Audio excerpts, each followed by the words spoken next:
Old school bodybuilding was actually power building. Hey everybody, it's Jason Blaha here. I thought I would chat briefly with you guys and gals about this topic today. So, this is a topic that people like to bring up. They'll talk about power building. Also have like Michael Hearn's version, power bodybuilding. Of course, I do power building training these days. And people like to act like this is something new or different. They'll say things like, well, this is just combining the best of powerlifting and bodybuilding to get the best of both worlds. You'll get strong and you'll get jacked at the same time. And then, of course, the funny thing is that you will literally have people who will argue against that. That's where the sheer clownery is. They'll say, oh, it doesn't work that way. You can't do that. But people trained that way for decades. Okay? When you really look at that, you guys going to tell me that Arnold Schwarzenegger and Franco Columbu or Reg Park didn't do power building? Look at their training. Hell, you even got videos of them doing really heavy squats, benches, deadlifts, stuff like that. Okay? If they weren't doing power building, then why were they doing heavy big three? Sometimes heavy singles, sometimes maxes. It was part of their training. Well, what is it that people define as power building? Well, we do heavy work on the big three, then we do all bodybuilding and aesthetic and hypertrophy work after that. Okay. But didn't those guys train like that?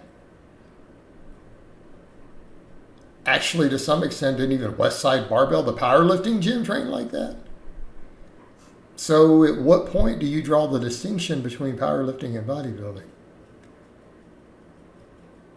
I mean, Louis Simmons used to say, look, we do max effort work. Of course, then they would do speed work. Setting aside the dynamic effort work, it's like we do max effort work. It's 5% of our training was maxes. This Westside Barbell, strongest gym in the world, produced, dozens and dozens of world records in powerlifting. And then he was saying that 70% of our work is special exercises. And he goes, pretty much bodybuilding. Why? Because bunches of high rep extensions and tricep extensions and shoulder work and dumbbell presses and hamstring work and glute work and ab work, right? All for high reps. And we're talking not just 10s and stuff to failure, 20s to failure, 50 rep sets. All that stuff, that was normal. He's like, it's basically bodybuilding. Except that they didn't care about aesthetics. They cared about maximizing the size through hypertrophy work and volume of all their muscles that were the weak links in their exercises. Whereas, bodybuilding would be more, hey, for a balanced physique, maximize all the muscles. So you then look at the routines then of these other guys. You'll look at it and go, okay, they're training 4, 5, 6 days a week. You're like, but they're doing heavy work, the 1 to 5 rep range on the squat, bench, and deadlift. All three of those guys I just named, perfect examples. Reg Park, Arnold Schwarzenegger, Franco Columbu, all did that, regular part of their training. Is that not bodybuilding? Like, if people who are winning these world level titles from those eras are not bodybuilders, then what do we define as bodybuilding? Because back then, guys realized the value of strength. Okay? And they did a little bit of machines and stuff, but it was mostly free weights. Now, granted, they had cables and all these other dumbbells, not just barbells. But you saw a lot of cable work, a lot of dumbbell work, all that stuff thrown in. Machines, when they had some like machines and things, They had all that, and they used it. But they did the classic barbell lifts, and they went heavy on them. Okay? Isn't that power building? I mean, if you look at something like Michael Hearn marketing his power building as power bodybuilding, you look at it, man, it's really just a bodybuilding split. He has a 5-day bodybuilding bro split. But he starts with those big exercises. But then when you go look at some of this classic training, the similarities are there. There's not really much difference. There's not really much difference. It literally looks like the sort of routines you saw back then. They did power building. Okay? And I think the only difference is today is that people are differentiating it, saying, well, the goal, right? The goal then of bodybuilding is not to care about the strength, but they still care about the tension. Like they know that mechanical tension is still a driver of hypertrophy. Getting stronger can help, and it can help with all of that.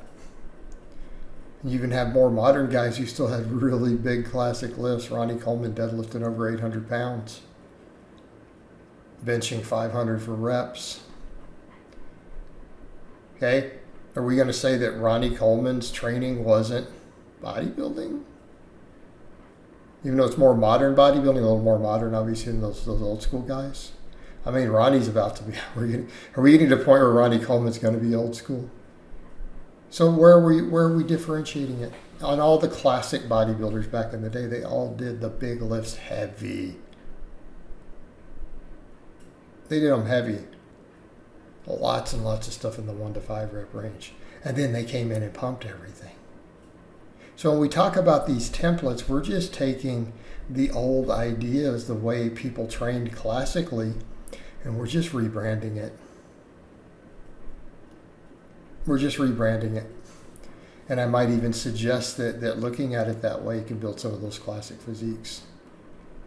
Well, we could make the case that maybe they had a little smaller legs in proportion versus modern bodybuilding. Okay, they still had legs though. But that's because maybe they only did mostly squats. They didn't do as many machines for their legs, which would probably maximize hypertrophy a little more, right?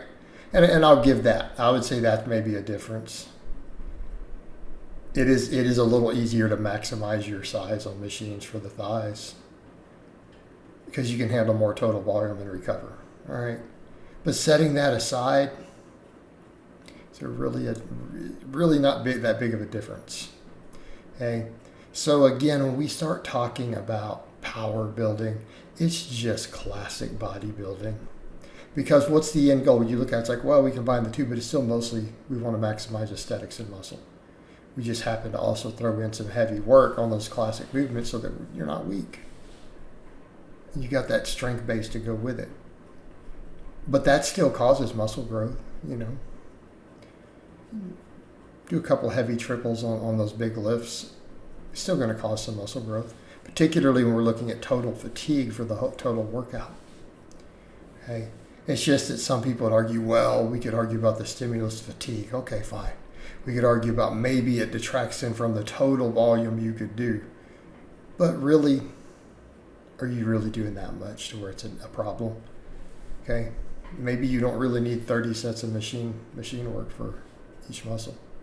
Just throwing it out there. All right, guys, but that's really all I have to say on that today.